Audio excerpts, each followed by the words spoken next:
Hi friends, welcome back to our channel. ఈరోజు వీడియోలో వచ్చేసి మనము పర్ఫెక్ట్ కొలతలతో బ్లౌజ్ కటింగ్ అనేది ఏ విధంగా చేసుకోవాలో ఈ వీడియోలో అయితే చూపించబోతున్నాను అనమాట. ఈ విధంగా కనుక మీరు అయితే బ్లౌజెస్ కనుక కట్ చేసినట్లయితే మీకు కస్టమర్స్ అనేవాళ్ళు పెరుగుతారనమాట. బ్లౌజ్ ఫిట్టింగ్ కానీ ఫినిషింగ్ కానీ సూపర్గా అయితే వస్తుందండి. ఒక ముడత కూడా లేకుండా నీట్గా అయితే మీరు బ్లౌజ్ అనేది కుట్టగలుగుతారనమాట. ఒకసారి అయితే వీడియోని స్కిప్ చేయకుండా చివరి వరకు చూడండి, అప్పుడు మాత్రమే క్లియర్గా అర్థమవుతుంది. ఇక్కడ వచ్చేసి నేను ఒకే కస్టమర్ 2 బ్లౌజెస్ అయితే కట్ చేస్తున్నాను అనమాట. దానికోసం ఒకదాని మీద ఒకటి ఈ విధంగా నీట్గా అయితే బ్లౌజ్ అనేది పరుచుకోవాలండి.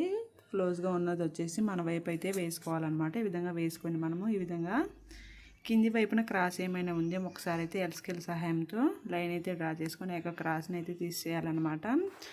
ఈ విధంగా తీసిన తర్వాత ఇప్పుడు వచ్చేసి మనము మరలా ఖర్చు కోసం ఒక 1/2 ఇంచ్ అయితే కింది వైపున లైన్ అయితే డ్రా చేసుకోవాలన్నమాట. ఈ విధంగా డ్రా చేసుకున్న తర్వాత ఇక్కడ వచ్చేసి మనము బ్లౌజ్ యొక్క నడుము వెడల్పు అనేది ఫస్ట్ అయితే మార్క్ చేస్తున్నామండి.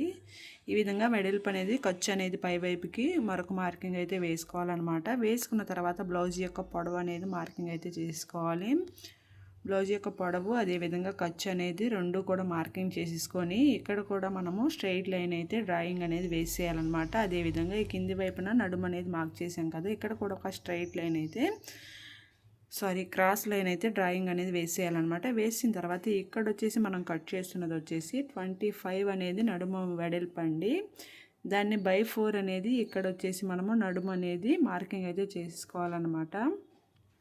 అదేవిధంగా 1 ఇంచ్ వచ్చేసి మనం టక్సుల కోసము ఖర్చు అనేది మన ఇష్టం అండి. 1 ఇంచ్ అయినా వేసుకోవచ్చు, 1.5 ఇంచ్ అయినా ఖర్చు కోసం ఎక్స్ట్రా మార్కింగ్ అనేది వేసుకోవాలన్నమాట. వేసుకున్న తర్వాత ఇక్కడ వచ్చేసి మనము నడుము లూజ్ అనేది 25 ఇంచెస్ ఉంది కదా, 30 కంటే బిలో వచ్చేసి మొత్తము కూడా చిన్న సైజు బ్లౌజులని మనం గుర్తుపెట్టుకోవాలండి. అదేవిధంగా 30 అబోవ్ ఎంతన్నా రావనివ్వండి, అవి వచ్చేసి పెద్ద సైజు బ్లౌజులని గుర్తుపెట్టుకోవాలన్నమాట. ఇక్కడ వచ్చేసి 25 ఇంచెస్ కాబట్టి ఇది వచ్చేసి చిన్న సైజు బ్లౌజ్ అనమాట. సో దానికోసం మనం ఇక్కడ వచ్చేసి మనము పావు తక్కువ 5 ఇంచులు అనేది షోల్డర్ వెడల్పు అనేది పెట్టేసుకుంటే సరిపోతుందండి. నెక్ షోల్డర్ మొత్తము కూడా మనము పావు తక్కువ 5 ఇంచులకే మార్కింగ్ అనేది వేసేయాలన్నమాట. అదేవిధంగా మనము షోల్డర్ వెడల్పు వచ్చేసి 3 ఇంచెస్కి మిగిలినది నెక్కి అయితే ఈ విధంగా డ్రాయింగ్ అయితే వేసుకోవాలండి. వేసుకున్న తర్వాత 5 ఇంచెస్ అనేది చంక డౌన్ అయితే మార్క్ చేసుకోవాలి.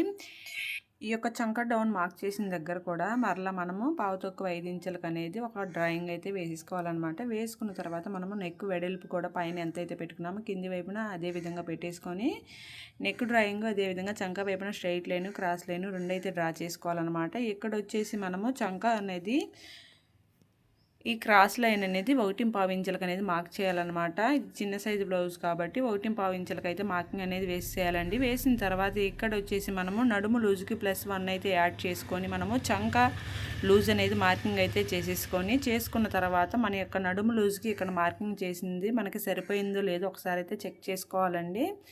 ఈ విధంగా చెక్ చేసుకున్న తర్వాత మనకి ఇదైతే ఎక్కువైందనమాట, అంటే నడుము లూజ్కి అయితే మ్యాచ్ కాలేదనమాట. దానికోసం ఇక్కడ వచ్చేసి మరలా నేను పై వైపుకి లైన్ అయితే డ్రాయింగ్ అనేది వేస్తున్నాను అనమాట. వేసిన తర్వాత మరలా 1.5 ఇంచుల దగ్గర ఈ విధంగా క్రాస్ లైన్ అనేది డ్రా చేసుకొని మరలా మనము చంక డ్రాయింగ్ అనేది వేసేయాలండి. ఇక్కడ వచ్చేసి అడ్జస్ట్మెంట్ అనేది చేసుకోవాల్సి ఉంటుందన్నమాట. ఇప్పుడు వచ్చేసి మనకి ఎగ్జాక్ట్గా అయితే మనకి 6.5 ఇంచులు అనేది వచ్చిందనమాట. నడుము లూజ్కి అయితే మ్యాచ్ అయిందనమాట. ఈ విధంగా కట్ చేసినప్పుడే మనము బ్లౌజ్ అనేది పర్ఫెక్ట్గా బ్యాక్ పార్ట్ అనేది కట్ చేసుకున్నట్లు అనమాట. ఈ విధంగా కట్ చేసుకున్నప్పుడు మాత్రమే మనకి బ్లౌజ్ అనేది పర్ఫెక్ట్గా అయితే కుదురుతుందండి.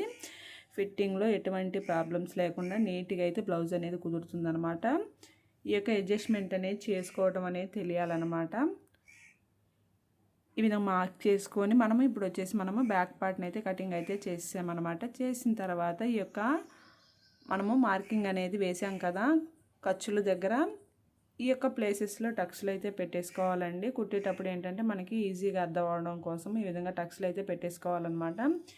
పెట్టుకున్న తర్వాత ఇప్పుడు వచ్చేసి మనము నెక్స్ట్ హ్యాండ్ పార్ట్ అయితే కటింగ్ అనేది చేసేసుకోవాలి. ఈ యొక్క హ్యాండ్ పార్ట్ కట్ చేసుకోవడం కోసము క్లాత్ని అయితే మనము 4 ఫోల్డింగ్స్ అయితే వేసుకోవాలన్నమాట.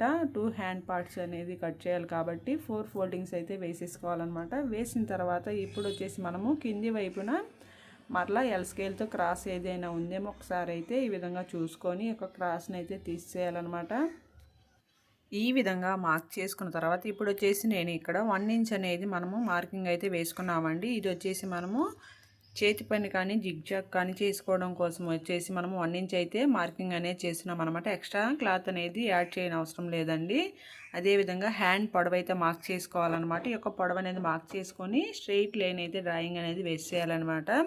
వేసిన తర్వాత మనకి నడుము వచ్చేసి 6.5 ఇంచులు అనేది వచ్చింది కాబట్టి ఇది వచ్చేసి చిన్న సైజు బ్లౌజ్ కాబట్టి మనము పావు తక్కువ 3 ఇంచెస్ దగ్గర ఈ విధంగా మనము ఒక డాట్ అయితే పెట్టేసుకొని ఈ యొక్క మార్కింగ్ దగ్గర స్ట్రెయిట్ లైన్ అయితే డ్రాయింగ్ అనేది వేయాలన్నమాట. ఈ విధంగా స్ట్రెయిట్ లైన్ అయితే డ్రా చేసుకొని ఇప్పుడు వచ్చేసి మనము టేప్ తీసుకోవాలన్నమాట. టేప్ తీసుకొని ఈ యొక్క షోల్డర్ పాయింట్ దగ్గర నుంచి 6.5 ఇంచులు అనేది నడుము లూజ్ వచ్చింది కాబట్టి ఈ యొక్క నడుము లూజ్ని ఈ యొక్క కింది లైన్ మీదకి క్రాస్గా పెట్టేసుకొని మార్కింగ్ అయితే వేయాలన్నమాట. ఈ విధంగా వేసిన తర్వాత ఈ యొక్క మార్కింగ్ దగ్గర నుంచి ఈ యొక్క టేప్ని అయితే స్ట్రెయిట్గా పెట్టేసుకోండి. పెట్టిన తర్వాత టేప్ని అయితే హాఫ్కి అయితే ఫోల్డ్ చేయండి ఫ్రెండ్స్. ఈ విధంగా ఫోల్డ్ చేసి ఇక్కడ కూడా మరొక మార్కింగ్ అయితే వేసేసుకోవాలి.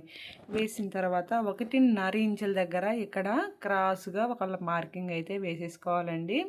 వేసుకొని మనం ఇక్కడ ప్లస్ గుర్తు అనేది రావాలన్నమాట. ఈ విధంగా వేసుకున్న తర్వాత షోల్డర్ పాయింట్ దగ్గర ఒక 1 ఇంచ్ అనేది ఈ విధంగా మనము ఒక మార్కింగ్ అయితే వేసేసుకొని ఈ యొక్క 1 ఇంచ్ దగ్గర నుంచి మనము ఇక్కడ హాఫ్కి ఫోల్డ్ చేసినాక క్రాస్గా 1.5 ఇంచ్కి అనేది మార్క్ చేసాం కదా, ఈ యొక్క మార్కింగ్ వరకు ఈ యొక్క స్కేల్ అనేది తీసుకోవాలన్నమాట. కర్వ్ స్కేల్ సహాయంతో హ్యాండ్ కర్వ్ అనేది తిప్పుకోవాలండి. అదేవిధంగా లూజుకి కూడా మరలా మనము ఈ విధంగా అయితే మార్కింగ్ చేసేసుకోవాలి. చేసుకున్న తర్వాత హ్యాండ్ యొక్క చివరి వైపున ఒక మార్కింగ్ అయితే వేసేసుకొని ఎక్స్ట్రా ఖర్చు కూడా మార్కింగ్ అయితే వేసుకోవాలన్నమాట. ఈ విధంగా హ్యాండ్ పార్ట్ కనుక కట్ చేసుకున్నట్లయితే మనకి హ్యాండ్ అనేది ముడతలు లేకుండా నీట్గా అయితే పర్ఫెక్ట్గా వస్తుందండి. ఈ విధంగా మార్క్ చేసుకున్న తర్వాత మనము లూజ్ దగ్గర షోల్డర్ పాయింట్ దగ్గర టక్స్లు అయితే పెట్టేసుకోవాలండి. ప్రతి ఒక్క మార్కింగ్ దగ్గర కూడా ఈ విధంగా టక్స్లు పెట్టేసుకుంటే మనకి కుట్టుకునేటప్పుడు ఈజీగా అయితే అర్థమవుతుంది అనమాట. అదేవిధంగా ఫ్రంట్ పార్ట్ సైడ్ కుట్టుకునే కళ్ళి హ్యాండ్ అనేది లోతు అనేది తీయాలన్నమాట. ఈ లోతు తీసేది కూడా మనం ఒక 1/2 ఇంచ్ అనేది ఉండేటట్లుగా చూసుకొని లోతు అయితే తీసేసుకోవాలి. చూస్తున్నారు కదా, లోతు తీసినప్పుడు మనకి ఈ యొక్క హ్యాండ్ పార్ట్ అనేది ఈ విధంగా నీట్గా అయితే రావాలన్నమాట. అలాగే నెక్స్ట్ వచ్చేసి మనము బ్లౌజ్ యొక్క ఫ్రంట్ పార్ట్ని అయితే కట్ చేసుకోవాలన్నమాట. ఈ యొక్క ఫ్రంట్ పార్ట్ని కట్ చేయడం కోసము ఈ యొక్క బ్యాక్ పార్ట్ని అయితే తీసుకొని దీన్ని 2 ఇంచెస్కి అయితే ఫోల్డ్ చేసుకోవాలండి. ఫోల్డ్ చేసుకున్న తర్వాత మనము క్రాస్ కట్ బ్లౌజ్ కట్ చేయాలనుకుంటే ఈ విధంగా క్రాస్గా అయితే ఫ్రంట్ పార్ట్ని వేసుకొని చుట్టూ కూడా బ్యాక్ పార్ట్ ఏ విధంగా ఉందో అదే విధంగా ఒక మార్కింగ్ అయితే చుట్టూ కూడా వేసేసుకోవాలండి. ఈ విధంగా వేసుకొని బ్యాక్ పార్ట్ని అయితే తీసేసుకోవాలన్నమాట. తీసిన తర్వాత ఇక్కడ వచ్చేసి మనము బ్లౌజ్ యొక్క ఫ్రంట్ నెక్ అనేది 6 ఇంచెస్ అయితే ఎవరికైనా సరిపోతుందన్నమాట. ఇంకా బ్రాడ్గా ఇష్టపడే వారికి ఒక 1/2 ఇంచ్ అనేది ఎక్స్ట్రాగా యాడ్ చేసుకొని కటింగ్ అయితే చేయాల్సి ఉంటుందన్నమాట. ఇక్కడ వచ్చేసి నేను ఫ్రంట్ పార్ట్ వచ్చేసి నెక్ అనేది 6 ఇంచెస్కి అయితే మార్క్ చేశానండి. అదేవిధంగా ఇక్కడ వచ్చేసి ఖర్చు అనేది ఎక్స్ట్రా మార్క్ చేసుకొని ఫ్రంట్ పార్ట్ ఎంత ఉందో చూసుకోవాలన్నమాట. ఈ విధంగా చూసుకొని మనం మార్కింగ్ అయితే వేసేసుకోవాలి. వేసుకున్న తర్వాత ఉప్పట్టి సైడ్ ఈ విధంగా మనము సైడ్ అనే డాట్ వేస్తాం కదా, ఈ యొక్క డాట్స్ కూడా మార్కింగ్ చేసుకుంటూ ఈ విధంగా మార్క్ చేసుకోవాలన్నమాట. చేసుకున్న తర్వాత మెయిన్ డాట్ కోసము 2.5 ఇంచెస్ దగ్గర ఒక మార్కింగ్ అయితే వేసేసుకోవాలి. 1 ఇంచ్ గ్యాప్తో మనం ఈ విధంగా 3 మార్కింగ్స్ అయితే వేసేసుకోవాలన్నమాట. వేసుకున్న తర్వాత మనం ఈ 3 డాట్స్ని అయితే కలిపేసుకోవాలండి. కలిపేసుకొని ఫ్రంట్ పార్ట్ కటింగ్ అనేది కట్ చేసుకోవాలన్నమాట. అదేవిధంగా ఫ్రంట్ పార్ట్ సైడ్ లోతు అనేది తీసుకోవాలి. చంక లోతు అనేది తీయడం కోసం ఈ విధంగా ఒక 1/2 ఇంచ్ అనేది లోపల వైపుకి మార్కింగ్ అయితే వేసేసేయాలన్నమాట. వేసిన తర్వాత మనము ఫ్రంట్ డాట్ అనేది వేయడం కోసం ఈ విధంగా బ్లౌజ్ పార్ట్లో ఒకసారి అయితే చెక్ చేసుకోవాలన్నమాట. చెక్ చేసుకున్న తర్వాత ఈ విధంగా ఫ్రంట్ డాట్ అయితే మార్కింగ్ అయితే వేసేయాలండి. అదేవిధంగా సైడ్ డాట్, అదేవిధంగా చంక వైపు డాట్ ఈ విధంగా 3 కూడా మార్కింగ్ అయితే వేసుకోవాలి. వేసుకున్న తర్వాత మనము ఈ యొక్క ఫ్రంట్ పార్ట్ని కూడా కటింగ్ అయితే చేసేసుకోవాలండి. ఈ విధంగా 1 by 1 అయితే మనము మెజర్మెంట్స్ అనేది చూసుకుంటూ నీట్గా హడావుడి లేకుండా మార్కింగ్ అయితే వేసేసుకుంటూ మనము బ్లౌజెస్ అనేది కట్ చేసుకోవాలన్నమాట. తొందరగా మనము హడావుడిగా కట్ చేసి బ్లౌజెస్ అనేది పాడు చేసుకుంటూ ఉంటారండి. అలా కాకుండా ఈ విధంగా నీట్గా నిదానంగా మొత్తము కూడా మెజర్మెంట్స్తో సహా కటింగ్ అయితే చేసేసుకోండి. చేసుకున్నప్పుడు మాత్రమే మనకి బ్లౌజెస్ అనేది ఫిట్టింగ్ పర్ఫెక్ట్గా అయితే వస్తుందన్నమాట. ఈ విధంగా కట్ చేసుకున్న తర్వాత ఇక్కడ వచ్చేసి మనము షేప్ బెల్ట్ అనేది రెడీ చేసుకోవాలన్నమాట. ఈ యొక్క షేప్ బెల్ట్ అనేది రెడీ చేసుకోవడం కోసం ఈ యొక్క క్లాత్ని అయితే అడ్జస్ట్ చేసుకొని మనము బ్యాక్ పార్ట్ ఎంత పొడవు ఉందో వెడల్పు ఉందో ఆ యొక్క వెడల్పుని అయితే ఈ విధంగా మార్కింగ్ వేసేసుకొని ఈ యొక్క బ్లౌజ్లో మనము పొడవు అనేది ఒకసారి అయితే చెక్ చేసుకోవాలన్నమాట. చెక్ చేసుకొని దాని ప్రకారం ఈ విధంగా మార్కింగ్ చేసేసుకుంటే షేప్ బెల్ట్ అనేది ఈజీగా రెడీ అయిపోతుందండి. ఈ విధంగా మనము బ్లౌజ్ అనేది నీట్గా పర్ఫెక్ట్ కొలతలతో అయితే కటింగ్ చేసుకొని స్టిచ్చింగ్ అనేది చేసుకోండి ఫ్రెండ్స్. వీడియో ఏ విధంగా ఉందో కామెంట్ సెక్షన్లో అయితే తెలియచేయండి. వీడియో నచ్చితే మన ఛానల్ అయితే సబ్స్క్రైబ్ చేసుకోండి ఫ్రెండ్స్. అదేవిధంగా ఒక లైక్ అయితే చేయండి. థ్యాంక్స్ ఫర్ వాచింగ్ అండి. Please subscribe and support my channel.